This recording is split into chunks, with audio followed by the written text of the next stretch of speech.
Muy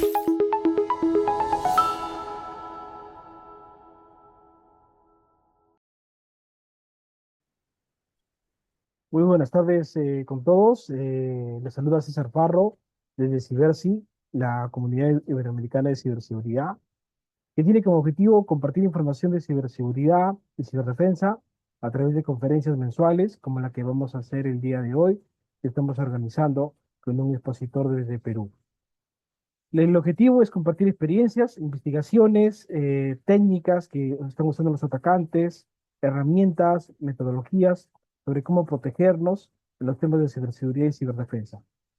No se olviden que al final de la conferencia se desplegará una encuesta y vamos a agradecer que sea completada por los asistentes. Esto nos permite identificar puntos de mejora, nuevos temas y digamos, ejercicios que podamos realizar en conjunto con todos nosotros, ¿no? Bien, entonces, vamos a saludar a todas las personas que se están conectando, ¿no? Que se conectan gente de México, de Perú, de Chile, de Ecuador, pues muy bien, muy agradecido que se estén conectando, pero hay amigos que se están, siempre amigos que se conectan de diferentes países. El día de hoy vamos a presentar al expositor, pues el título es muy interesante, es cómo empezar a desarrollar malware para los equipos de Red Team.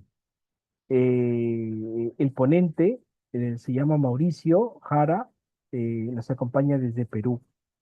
Muy bien. Voy a hacer un poquito el resumen de la ponencia para ponernos a todos en contexto y así Mauricio puede estar más tranquilo para que pueda hacer una buena exposición, compartir su experiencia, ¿no? Esta charla de cómo empezar a desarrollar malware para equipos de Red Team está focalizada en enseñar las bases necesarias para desarrollar malware, ¿no? Como sabemos, malware es un software malicioso con un enfoque en ejercicios de red team, súper necesarios ahora con todo lo que estamos involucrados en ciberseguridad, en comprender los ejercicios desde el lado del atacante, ¿no?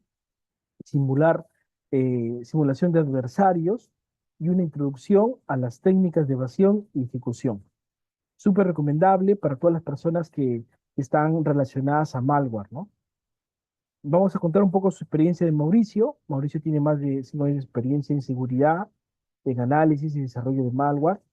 Ha formado parte de equipos de hacking, de equipos de red team, y en marzo último, en marzo de este año, de 2025, ha sido ganador del concurso de Hacker Challenger, un evento internacional que ha sido organizado por el fabricante israelí Radware, ¿no?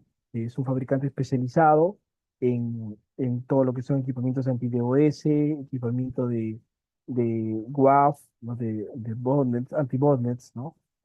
Un fabricante israelí que hizo un concurso y Mauricio fue ganador de este concurso.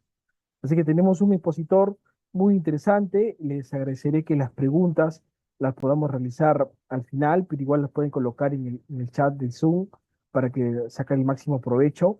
También pueden enviar sus preguntas al final, ¿de acuerdo? No hay ningún problema. No olvidar llenar la encuesta que nos permite generar nuevo contenido, nuevos temas que estén interesados y buscar expositores que nos puedan ayudar. Bienvenidos a todas las personas que se están conectando de diferentes partes de Latinoamérica, de Centroamérica y de todas las partes del mundo. Damos la bienvenida a Mauricio, que esté tranquilo, que nos pueda compartir sus puntos de vista, sus experiencias, que van a ser útiles en nuestro crecer en ciberseguridad. ¿De acuerdo? Quisiera saber, Mauricio, si tú nos escuchas bien y puedes Hola, compartir tu sí, pantalla. sí, me voy a compartir ahora.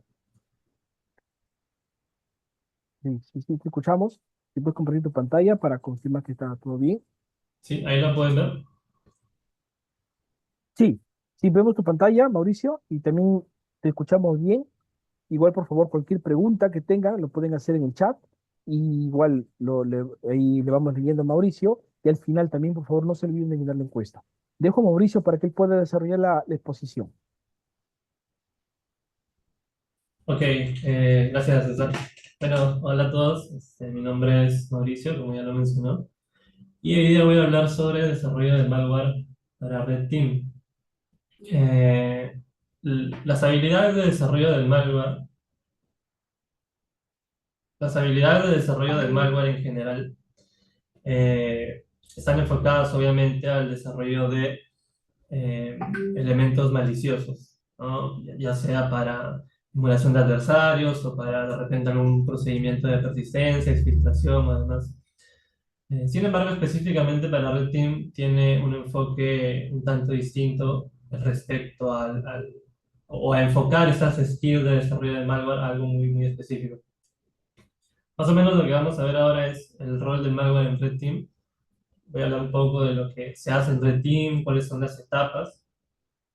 Vamos a ver también técnicas comunes, un poco fuera de lo común, no tanto las técnicas que ya de repente la mayoría conoce o de repente ha visto publicaciones acerca de ello.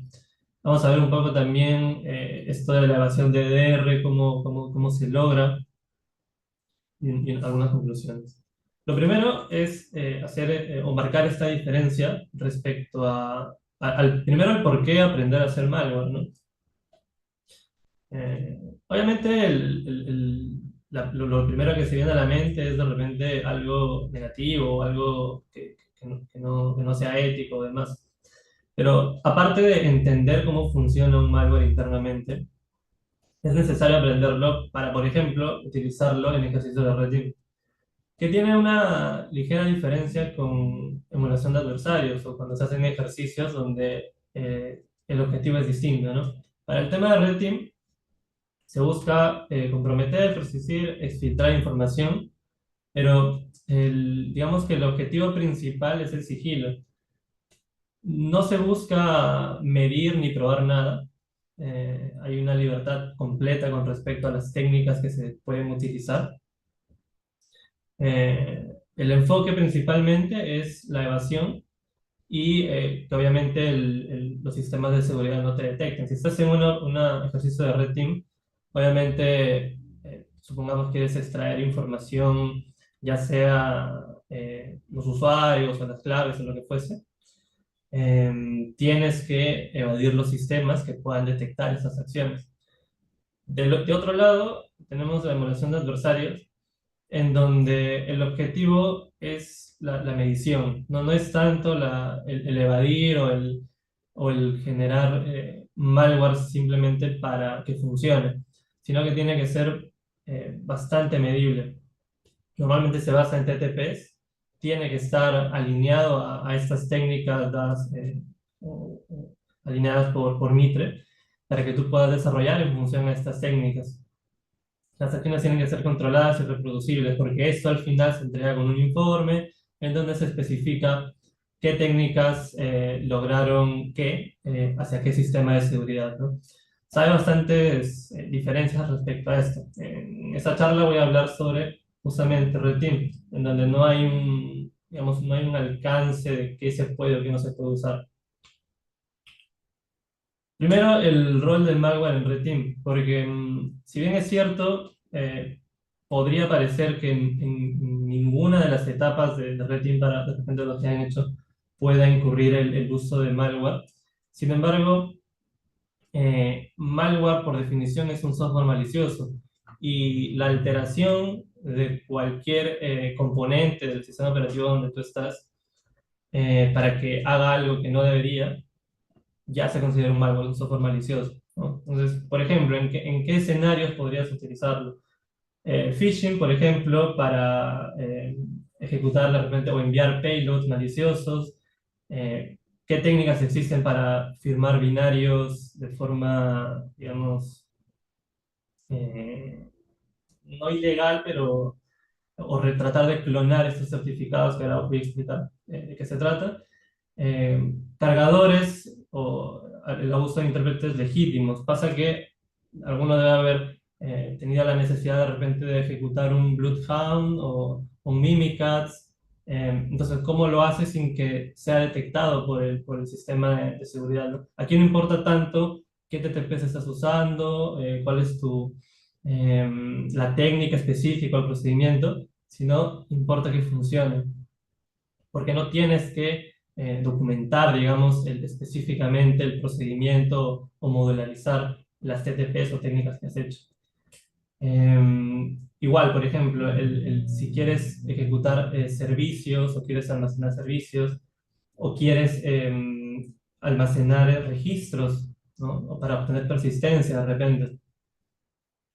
En ese caso, ¿cómo haces que esta ejecución sea sigilosa, que no sea detectada? Porque la mayoría de Red Team fracasan justamente por eso, ¿no? Porque en el procedimiento se utilizan herramientas que ya son conocidas, que están en el mercado. La mayoría utiliza payloads como los que están en GitHub o tal, y al final pues termina siendo detectado. Es un procedimiento o un ejercicio de Red Team bastante pobre, ¿no? Entonces, primero, un poco el enfoque de las etapas que hay en Red Team. En términos generales, un ejercicio de Red Team va a buscar, digamos, el privilegio más alto que tiene una corporación o una empresa, ¿no? Que en este caso, la mayoría de veces, obviamente, es el domain admin. Entonces, el objetivo es ese y el camino que tú sigas es indistinto, porque tú puedes tomar el camino finalmente que tú decidas tomar. En algunos casos vas a ir muy rápido hasta ahí, en otros casos vas a tener que extender tu procedimiento muchísimo, utilizar un montón de técnicas, pero una de las cosas más importantes en todo ese procedimiento es que no sea detectado. Obviamente, normalmente en los ejercicios de Red Team tienes que documentar en qué momento utilizas qué técnica para que este en algún momento se compare o se contraste con el área de defensa, ¿no? ¿Quién defiende? Entonces, es importante, digamos, que tengas en claro qué técnicas estás usando, no a nivel de Mitre y tal, pero, pero sí evadir, digamos, o ser sigiloso con respecto a qué técnicas estás aplicando. Y para eso es importante saber qué estás tratando de evadir, porque muchas veces, y esto lo deben haber visto en alguna publicación o en el mismo GitHub o LinkedIn, lo que fuese, las técnicas se las venden como foods o encriptaciones o, digamos, ofuscaciones de payloads y ofuscación tras ofuscación, y muchas veces ni siquiera funcionan. Y esto es porque no se está atacando el verdadero problema de lo que tratas de evadir, ¿no? Entonces, en la etapa de reconocimiento, las primeras etapas no se necesita mucho tema de malware porque realmente no entra aquí. Es cuando ya tienes acceso o vas a obtener acceso, por ejemplo, a través de un payload embebido en un archivo legítimo o en un Excel o en un documento de Office. Es lo primero que vas a utilizar en la mayoría de casos. Y una vez que tengas acceso a este dispositivo, si es que no haces phishing y tienes acceso a través de otro procedimiento, y ya tienes la ejecución de un equipo, dentro vas a necesitar ejecutar probablemente todos tus comandos o todas tus herramientas de forma sigilosa, ¿no? De forma de que no sea detectado. Entonces, no son todas las etapas, pero digamos, cumple con relacionar qué tipo de ataques o qué tipo de desarrollo vas a necesitar en cada una de esas etapas. Como mencioné para el acceso inicial, si el ejercicio requiere phishing, por ejemplo, existen payloads embebidos dentro de macros, por ejemplo, un documento en Office, ¿no? Ahora voy a mostrar cómo es esto. Bueno, hay un montón de otras técnicas distintas. Por ejemplo, firmadores válidos para evadir algunos antivirus y DRs. Algunos sistemas de seguridad eh, tienen este problema de que validan la firma, pero solo su existencia, no su validez. Entonces, en algunos sistemas de seguridad te vas a encontrar con que tu payload, por más que lo ofusques, por más que lo encriptes, por más que pases 20.000 capas de lo que fuese, al ejecutarlo lo detecta. Y por más que hagas lo que hagas, lo sigue detectando. Y esto es justamente porque en algunos casos detecta la firma, pero no detecta su validez, sino su existencia. Luego tienes la ejecución.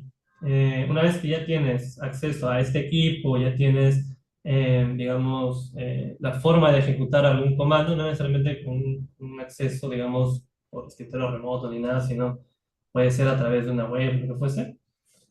em, tienes que hacer los primeros pasos de, por ejemplo, obtener o dejar un payload que te permita una conexión, ¿no? Supongamos, ¿no? En un ejemplo para que se entienda, si supongamos que has accedido a través de una web a un recurso de la empresa, y tienes la opción de ejecutar comandos, tu mejor opción va a ser dejar, obviamente, un payload o un binario, un malware, que te dé acceso remoto a ese equipo, por ejemplo, ¿no? Y para eso hay cargadores y un montón de cosas más. El uso de PowerShell también, ¿no? En algunos casos, en algunos equipos están limitados. Entonces tienes que combinar un montón de otras técnicas, scripts, para que puedas finalmente, digamos, ejecutar. El objetivo aquí en esta etapa es poder ejecutar algo, ¿no? Pero ejecutar también desde una condición un poco cómoda, ¿no? Porque a veces enviar payloads, digamos, ofuscados o tal, a través de una web puede ser engorroso, entonces necesitas un acceso más directo. Otra etapa es, por ejemplo, la persistencia. Necesitas escribir en registros, necesitas generar persistencia de tu payload, que se guarde de alguna forma, y la manera de hacerlo es abusando de los componentes que tiene el sistema operativo, ¿no? Estamos hablando de un montón de componentes que puedes abusar de su funcionalidad para que puedas almacenar payloads, para que después, obviamente, al reiniciar el equipo, el payload se mantenga ahí, ¿no? Movimiento lateral a través del uso de herramientas, ¿no? Pero en algunos casos, estas herramientas también son detectadas. Entonces, hay ciertas técnicas, que ahora voy a hablar un poco de esto, que te permiten de repente ejecutar este tipo de herramientas sin la detección. Pero en este caso también, al igual que la ejecución de todos los binarios o shellcodes, es importante saber qué se está intentando evadir. Porque, solo como ejemplo rápido, en algunos casos, por ejemplo, el Bloodhound, que sirve para recolectar información del Active Directory, tiene su binario donde tú lo ejecutas en el equipo y te obtiene toda esa información. Es detectado si lo bajas directamente desde su repositorio oficial, ¿no? Tú lo descargas, lo ejecutas y lo detecta. Y hay un montón de eh, herramientas que te ayudan a ofuscarlo, a cargarlo y demás. Pero algo que a mí me funciona, por ejemplo, es recompilarlo. Es entrar al código, eliminar lo innecesario, cambiar algunas cosas, modificar algunas otras, volverlo a compilar y suficiente. Entonces, con ese tipo de cosas, a veces que no son tan intuitivas de primera mano o no se tiene el conocimiento, dependes mucho de herramientas. Entonces vas a seguir usando herramientas y no vas a tener este mindset de pensar primero qué está detectando. Porque inclusive a veces sucede que hay un string muy específico dentro del binario que cuando lo vuelves a compilar sin ese string ya no lo detecta, ¿no? Pasa muchísimo, pasa muchísimo. Entonces, es importante que tengas esto en mente. El mindset debe ser qué estoy tratando de evadir, ¿no? ¿Qué estoy tratando de... y esto obviamente en los primeros intentos se te va a hacer muy complicado, pero en el tiempo ya vas a saber qué estás tratando de evadir, qué detecta un EDR en qué condiciones. Eso es importante que lo tengas en mente. Exfiltración. Para el tema de exfiltración, igual, ¿no? Tienes los protocolos tradicionales, TCP/UDP, HTTPS o HTTP sobre TCP, puedes usarlo tranquilamente, pero igual ya es muy usado, ¿no? Es detectado bastante rápido. Otros canales alternativos como DNS o ICMP también, de hecho, son más difíciles de detectar. Y muchos, incluso sistemas de seguridad, bueno, no tanto el sistema, sino quien los configura, no mapean de repente, nadie sabe esperar que exfiltres datos por ICMP, ¿no? O sea, difícilmente alguien podría sospecharlo. y igual es muy, muy difícil de detectar. Bien, voy a entrar en detalles sobre algunas técnicas muy precisas. No voy a hablar sobre técnicas que ya están públicas, que hay 10.000 pruebas de concepto. Voy a tratar de hablar de las que de repente no son tan conocidas o no, o de las que no hay mucho, ¿no? No, tampoco es que sean súper desconocidas, pero, digamos, me refiero a que no son tan conocidas. Ya. Lo primero es el cómo distribuyes este malware en el sentido no de una distribución masiva, me refiero al equipo, ¿no? Y eso también te ayuda a evadir. Pasa que, y esto es digamos, algo de lo que quizás no he visto mucha información, pero igual lo comento. Cuando tú haces un malware, vamos a suponer en C o Assembly, tienes mucho riesgo, muchísimo riesgo, un riesgo muy, muy alto de que tu binario sea detectado. ¿Y eso por qué pasa? Uno pensaría de repente, si lo hago con C o Assembly, soy mucho mejor, entonces voy a evadir todo. Eso es falso. Hay muchas más posibilidades de que te detecte si lo haces en C. Si lo haces en Go, si lo haces en Rust, hay casi ninguna posibilidad de que lo detecte. ¿Y esto por qué pasa? ¿No? Puede sonar contraintuitivo, ¿no? Porque no, pero si C es para los magos y tal.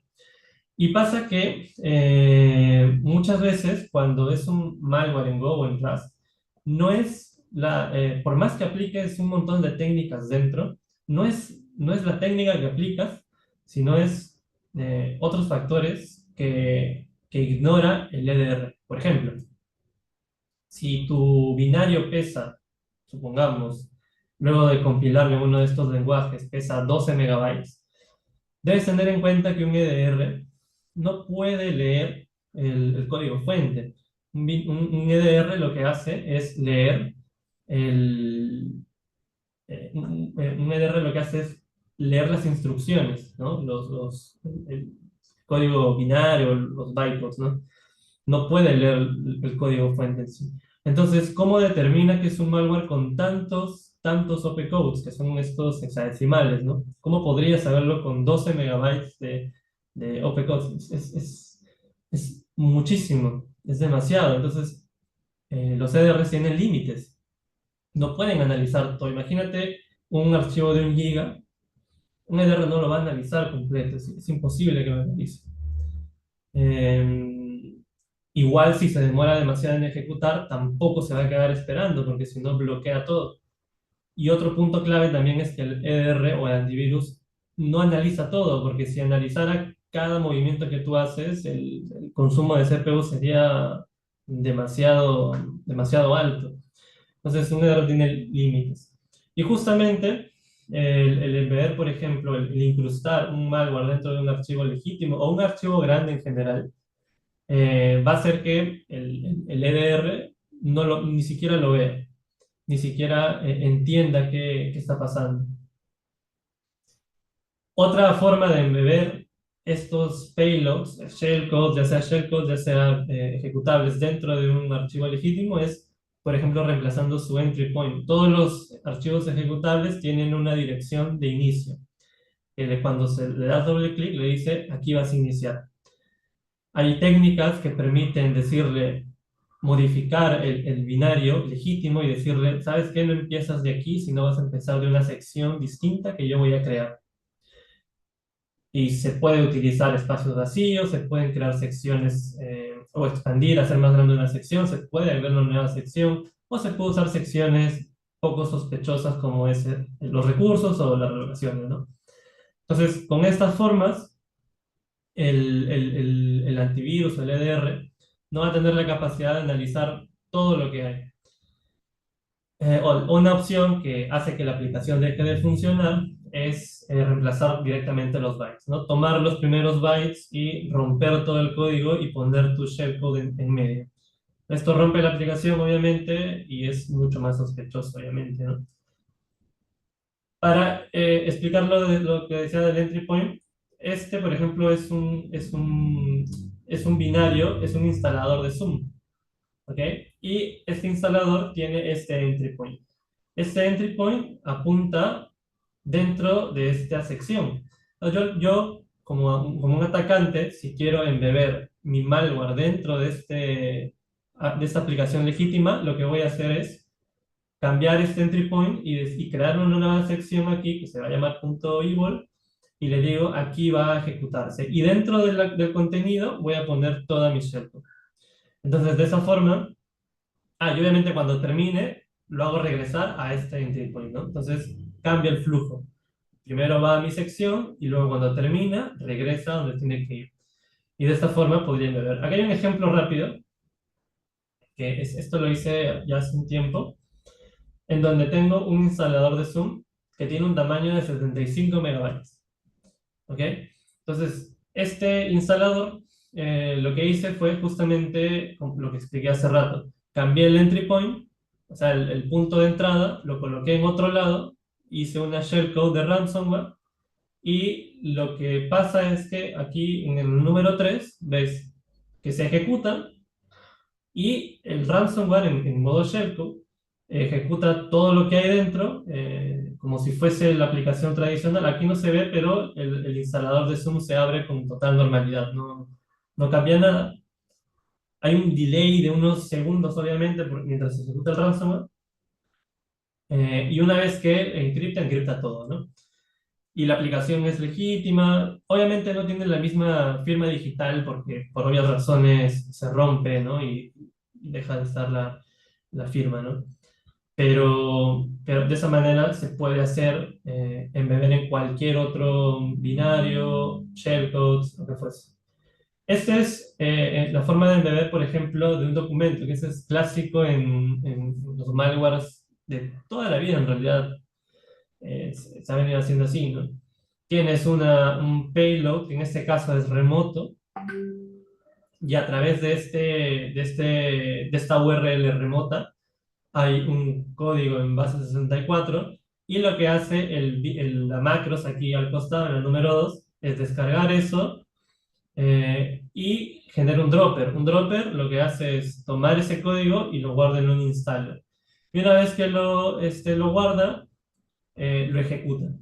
Y obviamente esto a través de phishing le pones, ¿no? El documento creado en versiones, habilita el contenido. Entonces la persona le da habilitar y se ejecuta la macros que vino de forma remota.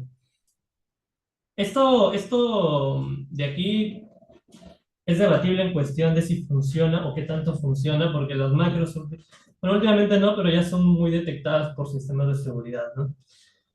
Que hacerse ahí un poco distinto. Y lo otro es, por ejemplo, las firmas. Justo de lo que hablaba al principio. Este es un instalador de Zoom normal que, como ves, tiene aquí una firma, ¿no? Una firma de un proveedor X. Y aquí tengo un malware que se desarrolló que tiene una firma que al parecer es de Microsoft, ¿no? Obviamente no es de Microsoft porque no tengo una firma de Microsoft, pero lo que hice fue clonarla. Aquí si desean entran, hice un pequeño script que lo que hace es clonar un certificado de una web. Es un script bien chiquitito y te permite firmar directamente tu binario, ¿no? Entonces, esto simplemente algunos sistemas determinan si está firmado o no. De hecho, no solamente DRs, hay algunos navegadores, cuando tú descargas y te aparece descarga sospechosa, tal, con que esté firmado, a veces te lo descarga de uno solo. Entonces, también es importante tenerlo en cuenta. Ahora, ejecución. ¿Qué pasa con la ejecución? Una vez que ya tengo formas de ejecutar comandos dentro, ¿cómo interactúa esto con el ejercicio de Red Team, ¿no? ¿Qué pasa si quiero ejecutar una shellcode o quiero ejecutar un PE file de forma sigilosa, ¿no? Tengo varias opciones. Puedo cargar esta shellcode o PE file en memoria o puedo cargar bueno, la shellcode en memoria o el PE file también desde memoria como mapping. Esto hace que el archivo ejecutable, ya sea, por ejemplo, ¿no? Un Mimikatz, nunca llegue al disco, ¿no? Siempre va a estar en memoria. Y de hecho hay herramientas que ya lo hacen que han llevado el Mimikatz, por ejemplo, no me acuerdo cómo se llama, pero ya lo hacen, ¿no? Técnicas como Reflective Loading también, que carga DLLs desde memoria sin llevarlo a disco. Bien. Esto normalmente lo hacen para traerlo de forma remota, ¿no? El binario pesa muy poquito, supongamos 100 KB, pero la DLL pesa casi un mega. Entonces, para no tener un mega de más 100 de tamaño, simplemente, eso es por stages, ¿no? Metal lo tiene y tal. Te descargas remotamente y va ejecutando de acuerdo a los pasos que esté configurado. Inyección de procesos también. Esto es un poco más complicado porque ya algunos sistemas lo vienen detectando muy fácil, ¿no? Pero hay formas de evadirlo. Y obviamente el uso de syscalls, que es ya llegar al, digamos, al casi al nivel de kernel. No es el kernel porque estamos en modo usuario, pero digamos que es al límite, ¿no? Y hay un montón de técnicas de esto. De hecho, ahí tengo una que voy a mostrar ahora. Eh, Process Injection. Los más conocidos P-Injection, que es básicamente crear una nueva sección o crear un nuevo espacio donde eh, el P-File, el archivo, o sea, tienes el P-File y tienes el target, vamos a suponer el explorer.exe, y este P-File, en vez de que cuando tú le das doble clic hay un mapeo en memoria, en vez de que cargue así, lo cargas dentro de este proceso y se ejecuta, ¿no? El process following funciona algo similar, pero en este caso se basa en procesos suspendidos. Lo suspendes, haces ciertos cambios y luego lo ejecuta nuevamente, ¿no? O sea, lo resume. Y esta es una técnica que, bueno, yo tengo un script que hice, es una pequeña herramienta que lo que hace es un cargador de shellcode. Pasa que las shellcodes normalmente son detectadas, ¿no? Rápidamente. Entonces, aprovechando una deficiencia de los CDRs y de los antivirus en general, que no pueden analizarlo todo, lo que hago es llenar el espacio de la memoria con un montón de bytes que no hacen nada o que no tienen mucho, no es que no hagan nada, sino que no tienen impacto, ¿no? Todo lo llevo a cero, por ejemplo, entonces no cambia nada. Entonces, ¿esto qué va a hacer? Que comience a llenar y el EDR sigue analizando, sigue analizando, sigue analizando, pero va a llegar un punto en el que va a dejar de analizar y es ahí donde se ejecuta la shellcode. Aquí está la herramienta, esa es la demo que voy a hacer al final, por si acaso, ¿ok? Ahora, persistencia.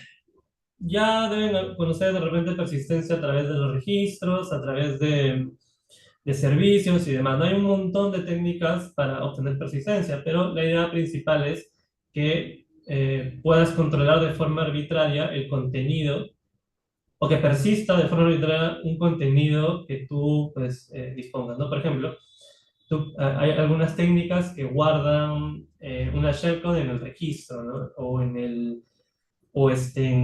En los eventos de Windows también he visto que hay técnicas así.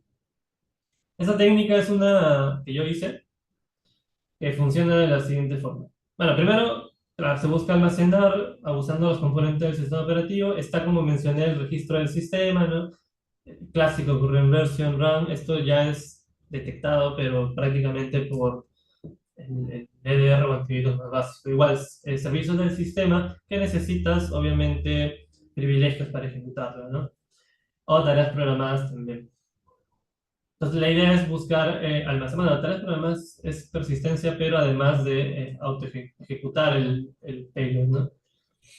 Eh, Ahora, esto está enfocado en los servicios, las tareas programadas y el registry o el startup también, que están enfocados en la autoejecución. Pero, por ejemplo, técnicas como el almacenar información dentro de un registro de los eventos, que están más enfocados en el almacenamiento que la autoejecución. Por eso hice esta técnica de aquí. ¿Cómo funciona? Pues básicamente aprovecha el historial de Internet Explorer. Los navegadores hasta Windows 10 tienen Internet Explorer instalado. Windows 11 me parece que no tiene. pero está por defecto en Windows 10 y no lo puedes, o sea, sí lo puedes sacar, pero no es tan fácil sacarlo. Y lo interesante es que cuando tú abres Internet Explorer, te abre el Edge. Entonces no puedes ver nunca realmente el Internet Explorer.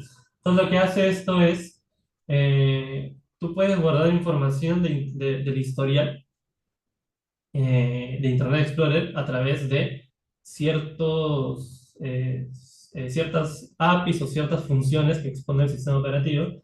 Tú puedes acceder a ese historial de Internet Explorer. Entonces, ¿qué pasa? Tú accedes al historial, grabas tu shellcode, tal cual como estoy mostrando aquí. Eso es una shellcode de una calculadora, me parece. Tú lo guardas aquí y por el otro lado aquí ya lo extraes. Entonces, esta herramienta lo que hace es que tú puedas recuperar parcialmente una shellcode o completamente una shellcode, un binario, cualquier información que guardes ahí utilizando. Y obviamente eso no es visible porque, bueno, directamente abriendo el navegador no lo vas a poder ver. Y es poco probable que sea detectado porque en esta área difícilmente puede detectarse como malicioso una cadena de string como lo es esta, ¿no? Porque no son bytes, parecen bytes, pero en realidad es string. Este FC está como string.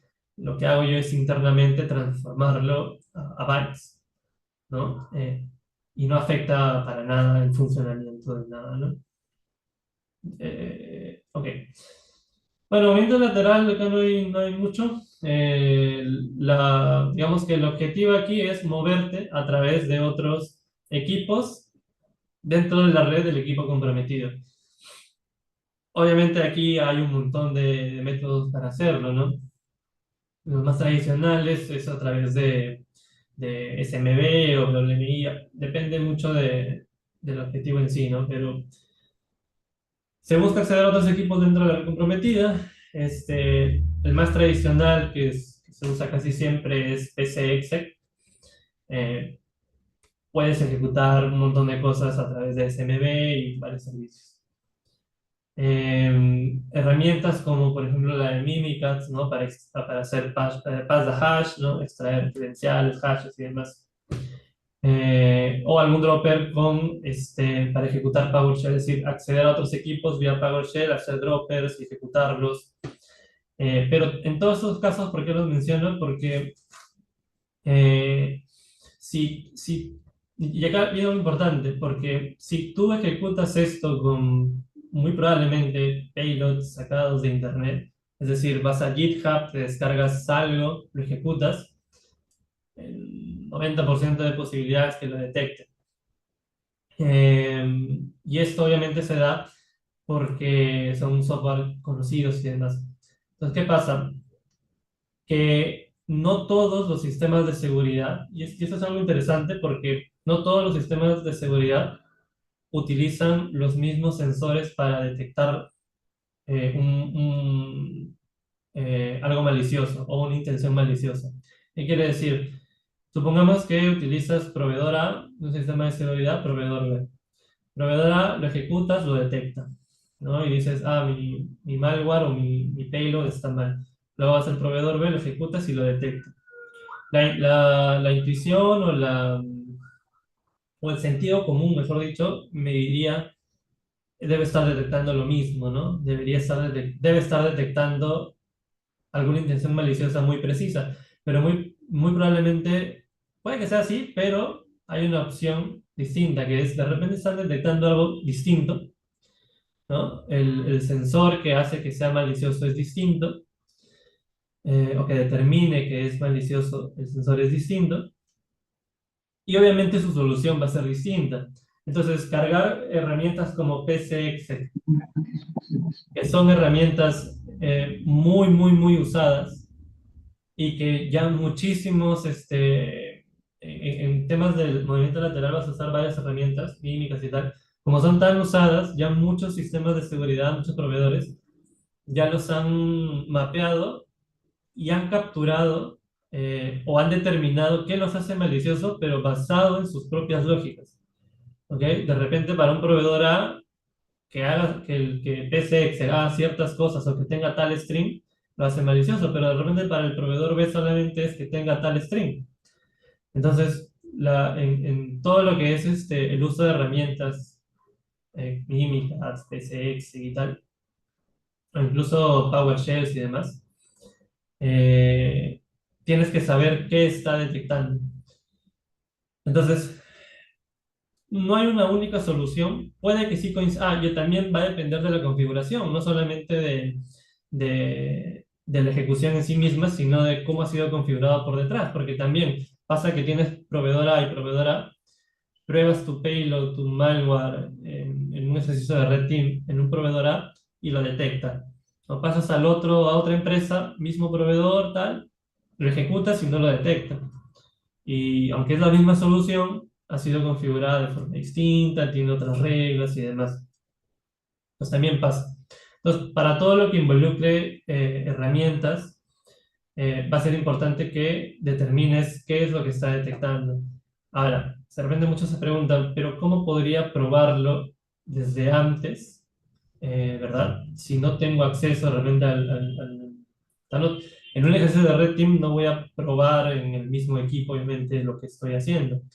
Y tampoco tengo un EDR fuera para probarlo. Entonces, ¿cómo haría?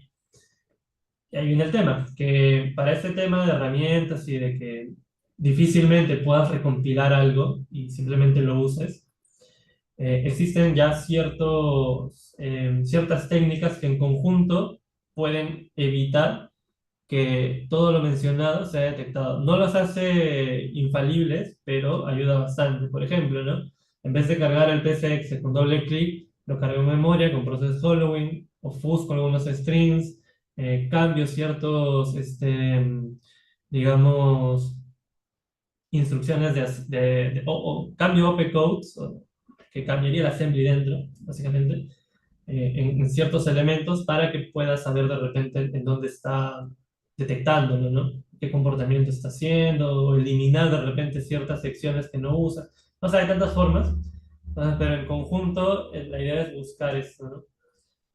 Ahora, exfiltración. Con respecto a la exfiltración, tienes el objetivo es extraer información importante al dispositivo comprometido, ¿no?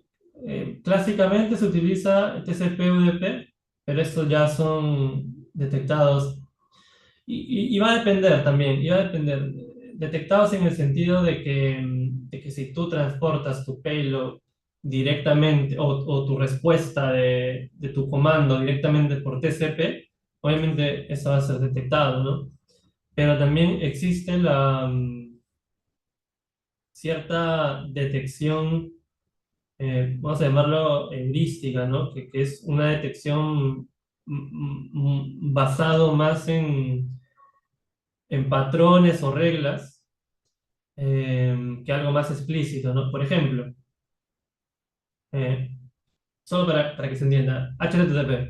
Supongamos que voy a transmitir un PDF ahí, ¿no? Quiero transmitir un PDF o también podría traer un binario, ¿no? Un malware a través no necesariamente es filtración, también puede ser traer, ¿no? La forma más fácil de detectar es filtración, como sabemos, es a través de las cargas que existen en la transferencia de datos, ¿no? Digamos que es la forma más simple de hacerlo.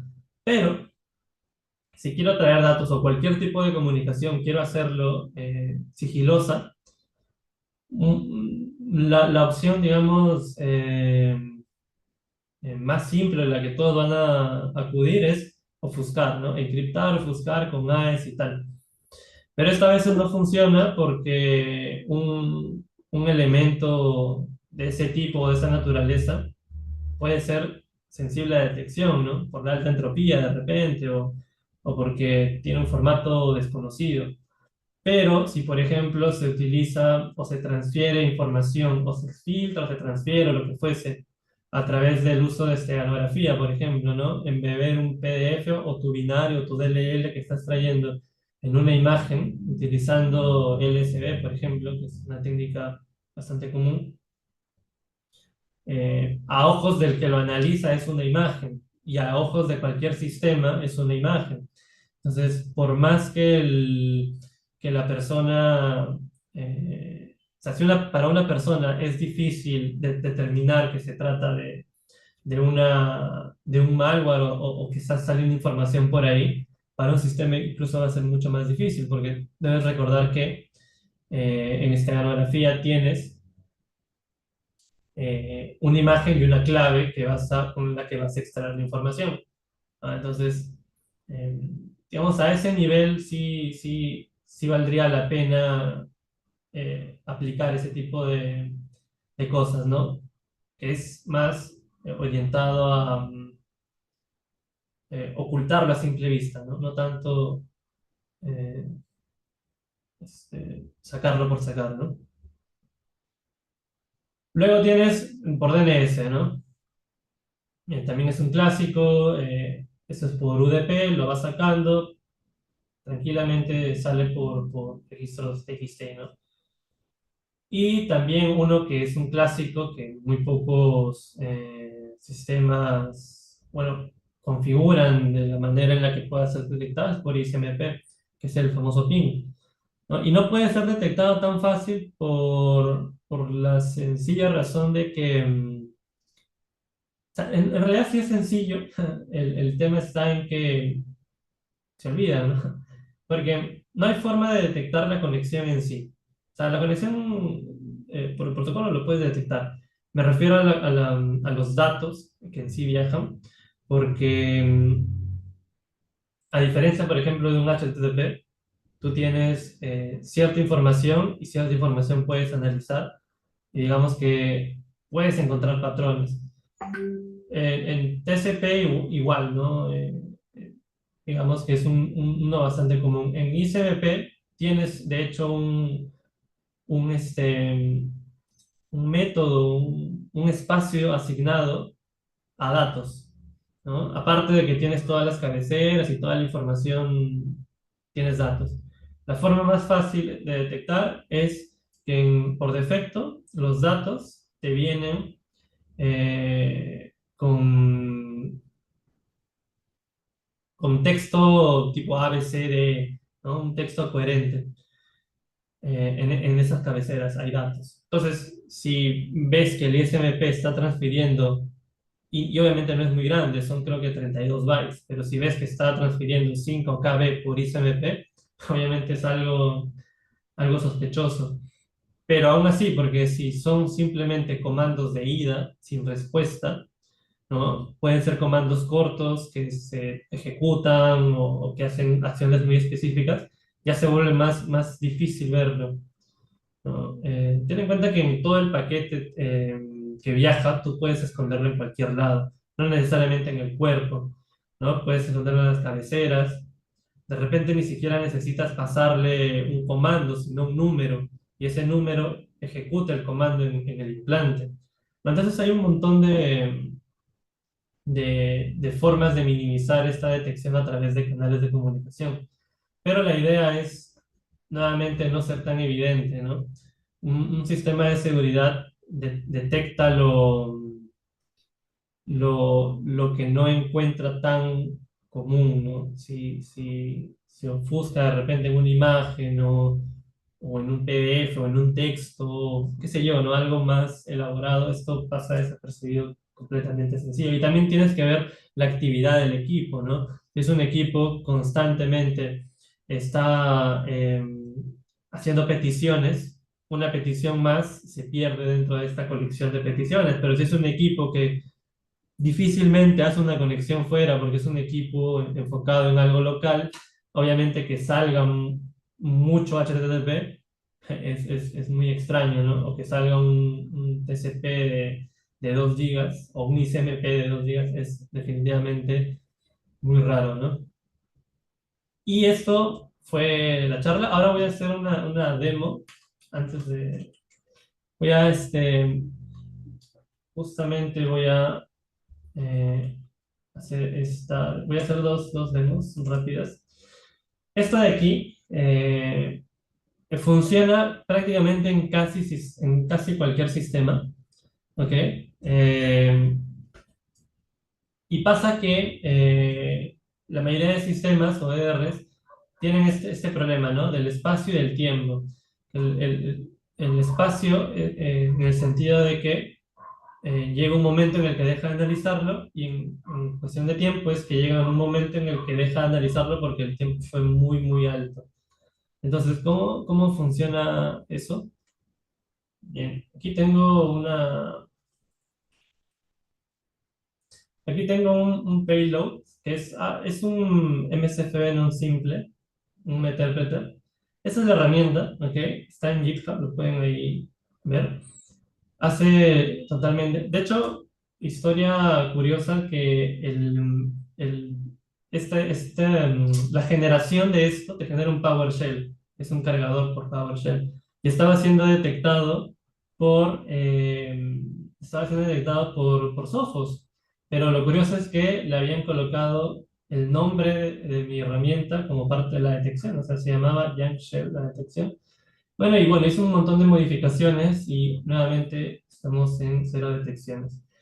Entonces, ¿cómo funciona? Voy a explicar rápidamente. Este es un MSF Venom súper simple, hecho así sin ofuscación, sin nada, súper básico, y obviamente lo detecta. Esto obviamente en un escenario real no vas a abrir una calculadora, ¿no? Una reverse shell tiene muchas más detecciones y tal. Pero digamos que la idea principal aquí es que lo detecta. Bueno, como no tengo aquí EDR en virus tal, de forma estática, detecta esta firma, ¿no? Entonces, esta herramienta funciona de la forma más sencilla.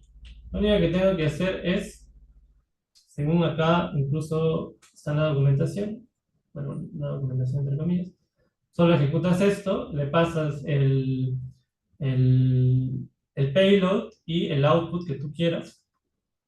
Entonces, tienes aquí y lo ejecutas.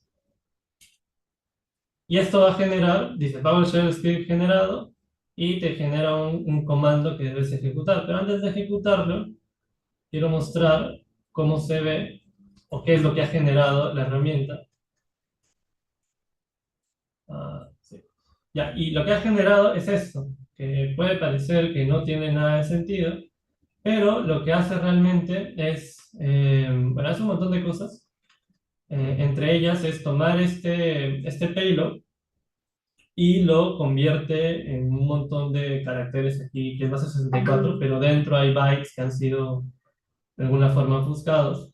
Antes estaba utilizando variables aleatorias, es decir, era X, Y, Z, 1, 2, 3, algo así, pero ahora comienzo a utilizar variables generadas con nombres que son un poco menos sospechosos, ¿no? Ya no son tan aleatorios. Em, Ahora, en esta parte se ejecuta, toda esta parte ejecuta el payload y lo hace de forma uno a uno. ¿Ok? Acá hay 4 memsets que lo que hace es como las instrucciones, la shellcode, perdón, lo estoy haciendo de 4 en 4. Lo voy agregando, ¿no? Ya al final ejecuto. Los nombres pueden parecer que dicen algo, pero en realidad no dicen nada, son aleatorios, solo que los hice así para que no se viera tan sospechoso poner random, ¿no? Esto también lo genera, todo es aleatorio. Este es el shellcode, está ofuscado obviamente, y hay un montón de otros procedimientos ahí. Estos son los junk codes, esto se genera de forma aleatoria, pueden ser uno o varios, y esta es la cantidad de veces que va a hacer este procedimiento. Este procedimiento lo va a hacer esa cantidad de veces. Y eso también es aleatorio. Todo prácticamente se genera de forma aleatoria. Difícilmente hay algo que esté elaborado así, puesto ahí. Y ahora revisando esto, antes lo voy a revisar,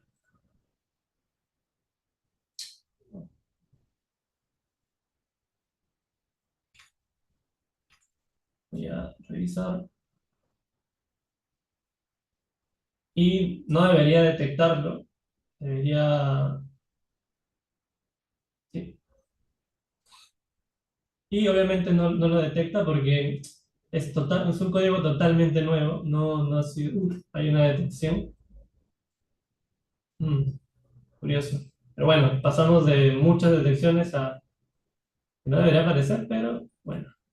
Y lo único que queda es ejecutar esto, ¿no? Y debería abrir pues,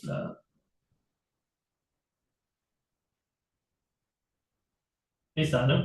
Y esto obviamente, una calculadora no es gran cosa, pero en, en la ejecución de una shellcode, de repente tienes alguna herramienta que se ha hecho de shellcode y se pueda ejecutar, ¿no? Y la última, solo rápidamente, era esta de aquí.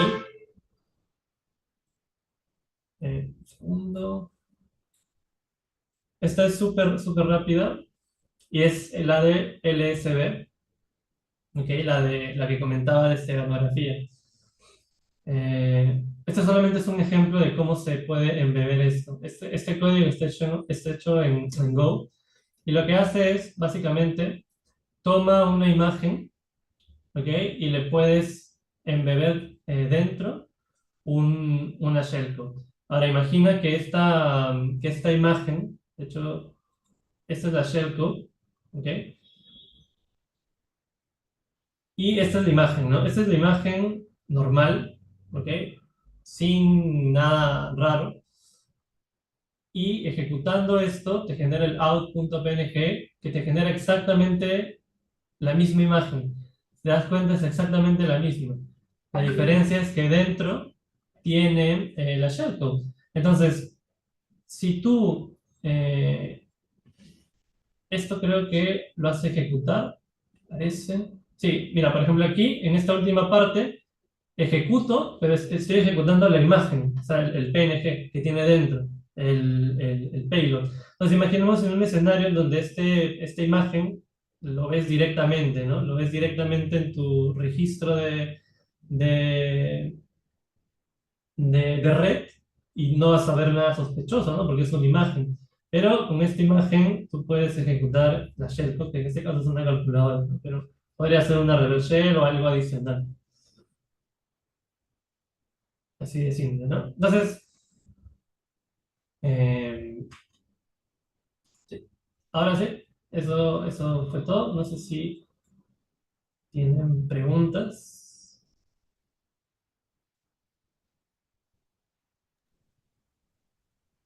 Sí, sí, Mauricio, ¿cómo estás? ¿Sí nos escuchas? Sí. Sí. Hola, Sí, Mauricio, ¿cómo estás? ¿Sí nos escuchas? Sí, sí. Mauricio, muy buena exposición. Hay muchas preguntas.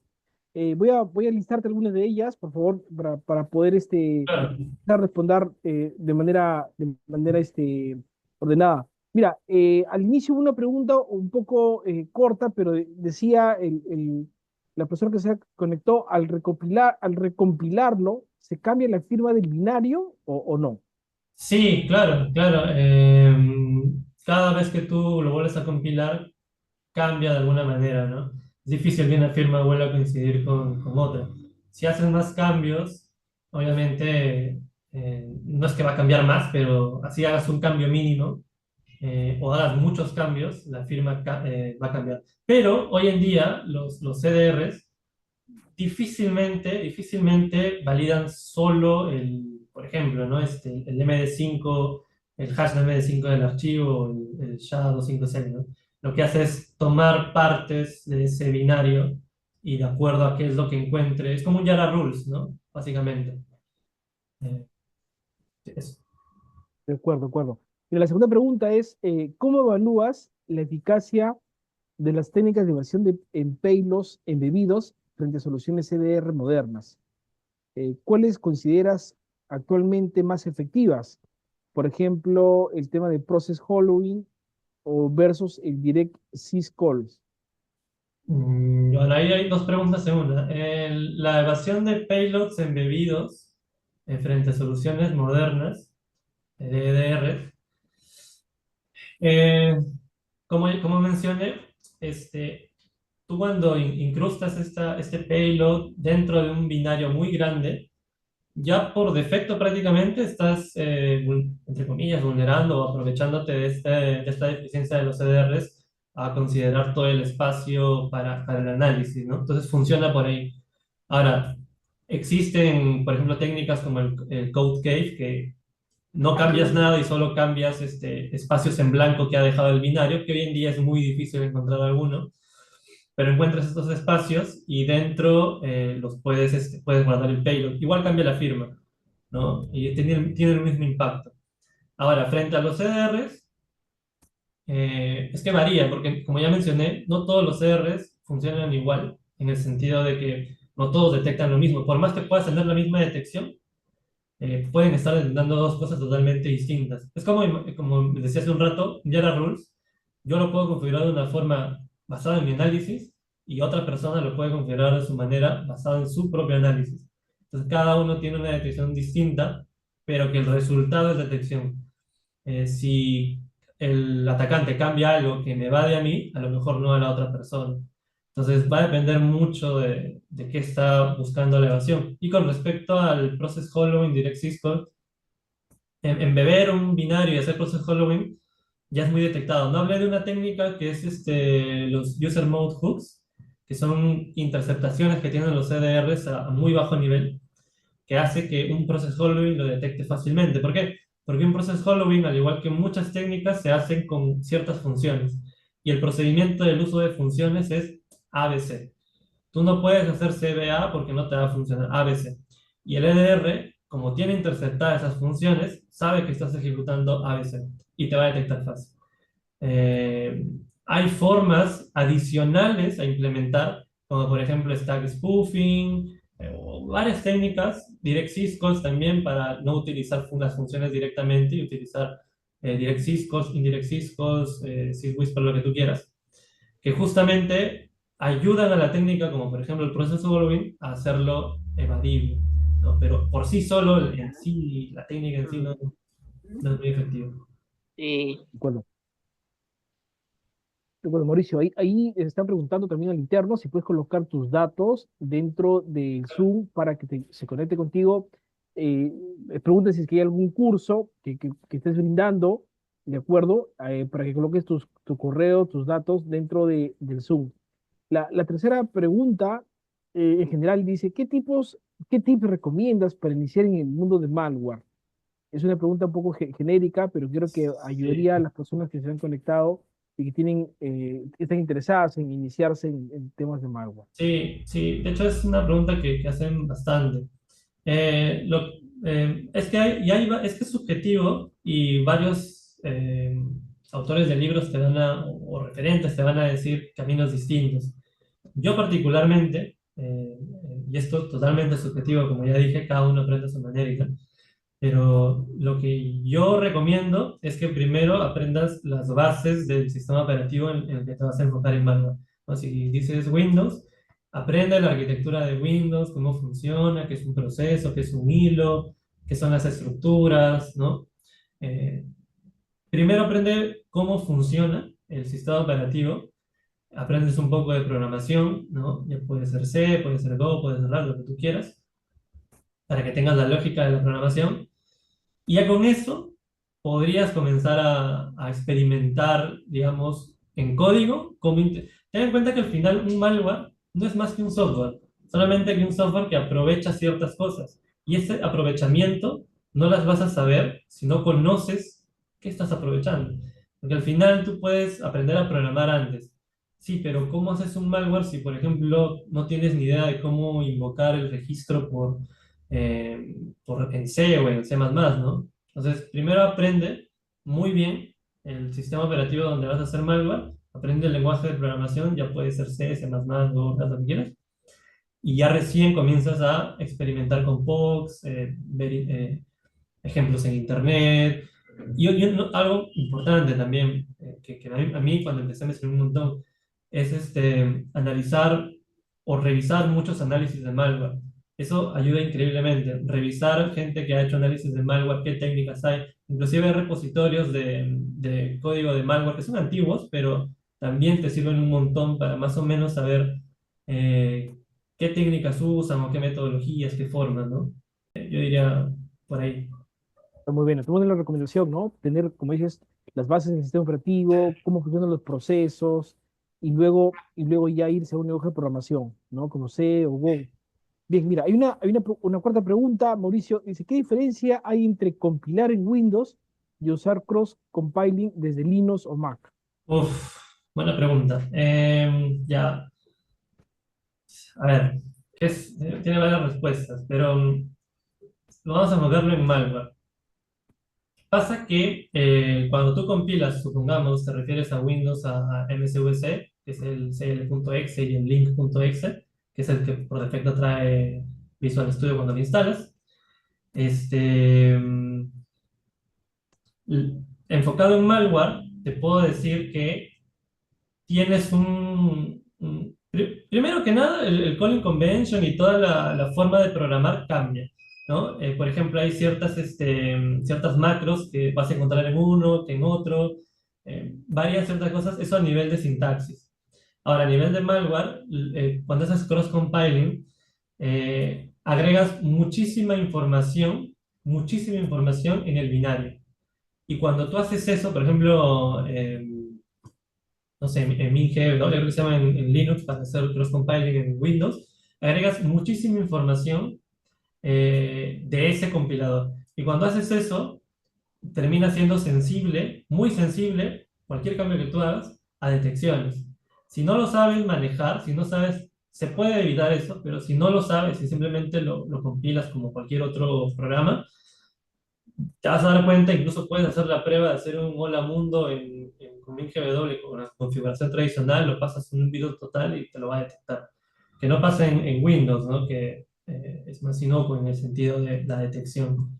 Esa es la gran diferencia, aparte de la sintaxis, que hay algunas diferencias, enfocada en malware, ¿no? Buenísimo, buenísimo. Bien, bueno, la quinta pregunta tiene que ver, creo que con la tercera. Dice, ¿cuál es la ruta de aprendizaje más efectiva y qué recomiendas para el desarrollo de malware?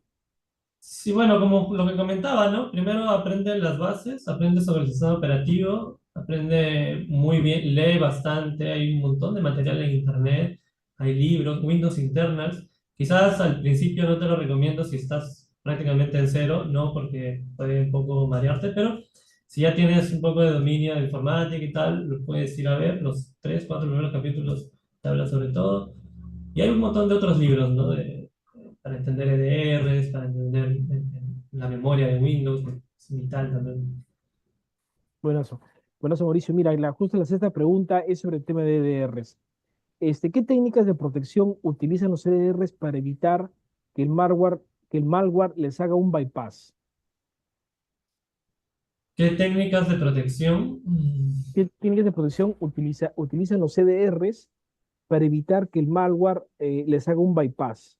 Ya, sí, lo que pasa es que, a ver, es una pregunta, una pregunta un poco compleja porque, a ver, el componente, todo el componente o el ciclo de vida, por así decirlo, de una detección no viene de un punto focalizado. Es decir, porque estás utilizando tal función, eres un malware.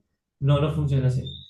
La arquitectura de un EDR se basa en diferentes fuentes, sensores, ¿no? Tienes el sensor en los minifiltros, que son a nivel de kernel, que es el file system, por ejemplo, o el networking.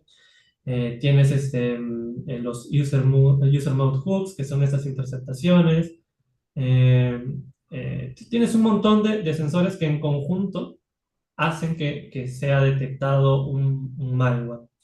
Y obviamente hay ciertos patrones también sospechosos, ¿no? Que basado en ciertas reglas se puede detectar, no necesariamente por algo tan técnico como la programación, sino por el mismo comportamiento, ¿no? No es lo mismo, no sé, un malware, que una aplicación haga 100 requests a las 10 de la mañana que lo haga a las 3 de la mañana, ¿no? O sea, hay diferencia. Entonces, todos esos componentes hacen que se detecte, hacen que el EDR detecte. Cuando tú evades algo, tú normalmente buscas que ese sensor o que esa fuente no te vea, ¿no? Que no te vea. O que no te vea o que la confundas, ¿no? También. Digamos que hay esas dos aproximaciones, o que no te vea de plano, o que confundas ese sensor para que piense otra cosa distinta. Eh, entonces, cuando el EDR pierde ese sensor o, digamos, no te ve por este lado, es cuando tú te aprovechas de evadir el EDR. Y como ya mencioné, cada EDR tiene su propia lógica, su propia... Ha sido desarrollado, pues, ten en cuenta que no hay un consenso todos los EDRs tienen que tener esto. No, no, cada uno, digamos, comparte una arquitectura, sí, pero cada uno maneja lo que convenga, ¿no? Por ahí es el tema. Muchas gracias. Entonces, Mauricio, mira, acá hay otra pregunta. Dice, ¿cómo manejas la ejecución de DLLs en memoria desde shellcodes, considerando la ausencia de una entrada tradicional como DLL main, cuando no, cuando no hay un cargador del sistema? Lo voy a repetir, recuerdo, Ah, para no, sí, más o sí, menos sí, entendí entenderlo. la pregunta. Sí, sí. ¿Sí? Y pasa que, Ok. sí, de hecho es interesante la pregunta. No todas las funciones de una DLL, no, perdón, no todas las DLL se ejecutan por main. Debes tener en cuenta que una DLL es digamos, una interfase para que tú puedas invocar funciones que exportes a DLL. Entonces, si tú quieres cargar en memoria una DLL, primero tienes que saber cómo desplegar una DLL en memoria, ¿no? Y para esto tienes que entender cabeceras de un PI file, ¿no? Que esto no es malware, esto es temas de arquitectura de Windows. Tienes que saber las cabeceras de un PI file. Tienes que saber el Windows Loader, cómo es que carga esta DLL en memoria. Y una vez que tengas eso, cómo extraer las funciones que has exportado desde la DLL. No necesariamente tiene que ser el main, puede ser una función muy específica que tú has hecho. Buscas por dónde se ha exportado, cuál es el nombre, recorres este directorio de el EAT, el Export Address Table, llegas con la función y la ejecutas. Ahora, esa ejecución va a depender mucho de qué tipo de código tienes. Ese es un tema ya un poco más complicado porque tiene que ver con si es un código que se puede ejecutar independiente de la posición o cómo estás cargando, si estás cargando completamente la DLL o si estás cargando solamente el opcode, ya varía un poco, ¿no? Pero digamos que por ahí va el tema de cargar la DLL sin depender del DLL. De acuerdo. Bueno, aquí hay otra pregunta. Bueno, hay una pregunta de Cristian Taipe que comenta, dice, ¿se puede hackear un compilador y qué tan importantes son en el hacking? Un compilador. Bueno, a ver, a ver, un compilador te permite, pues, ¿no? Compilar un programa, un lenguaje que tengas finalmente en un binario o en un objetivo muy específico, ¿no? Es un binario, un target X. Ahora, hackearlo, no sé si te refieres a modificar el Mm, código fuente para hacer un backdoor o te refieres que desde el mismo código eh, lo modifiques. Desde el mismo código no es posible porque eso pasa por un proceso de parseo, de lexing, que es un tema de lenguajes de programación que no choca con la interacción, con las acciones directas del compilador, simplemente es un parser que lo lleva. Ahora, para hacer un backdoor sí, sí se puede y de hecho ese es uno de los riesgos de utilizar de repente algún compilador.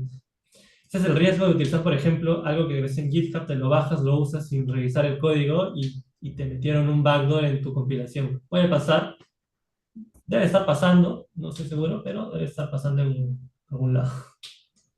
está bueno, está bueno. Mira, Mauricio, acá hay otra pregunta de William. Comenta esto, ¿no? Una pregunta, ¿qué técnicas utilizan para evadir las soluciones de seguridad, tipo antivirus o un EDR, etcétera, al desplegar un malware simulado? Eh, lo que pasa es que, a ver, cuando te refieres a malware simulado, yo entiendo que hace referencia a una emulación de un APT, por ejemplo, o de una emulación de adversarios en un equipo donde quieres medir la detección y lo que puede o no puede ejecutar. Entiendo que va por ahí. Entonces, las técnicas normalmente están enfocadas, casi todas, en este marco de Mitre, ¿no? ¿Por qué? Porque tiene que ser, pues, medible y tal. No son las únicas, ¿sí? Pero está basado en eso. Ahora, cada técnica, no es que una técnica tú la colocas en el código y ya. Cada técnica tiene una implementación distinta, ¿no? Entonces, por ejemplo, no sé, alguna técnica de inyección de procesos tiene un centenar de implementaciones. Tú lo puedes hacer de la manera que te plazca, utilizando Cisco, utilizando lo que tú quieras. Entonces, el trabajo está ahí, no tanto en la técnica, porque tú vas a Mitre y dices, ah, mira, encriptación, ¿no? Sí, pero ¿cuántas formas de encriptar, no? Tienes por AES, por RCA, por chacha, curvas elípticas, lo que tú quieras. Entonces, el escoger la técnica no es suficiente, tienes que ver la implementación que más se adecue a esto, ¿no? Y siempre, si vas a simular, o emular, tienes que tener este mapa de lo que estás ejecutando, ¿no? Eso. Está bueno, está bueno. Acá hay una pregunta de Jesús Millones. Él indica, buenas noches, tengo una duda. ¿Qué conocimientos de la carrera de ingeniería de software, como el desarrollo de software, como Vue, en Java, el Spring Boot o TypeScript, me puede o me servirá cuando, cuando desee especializarme en ciberseguridad?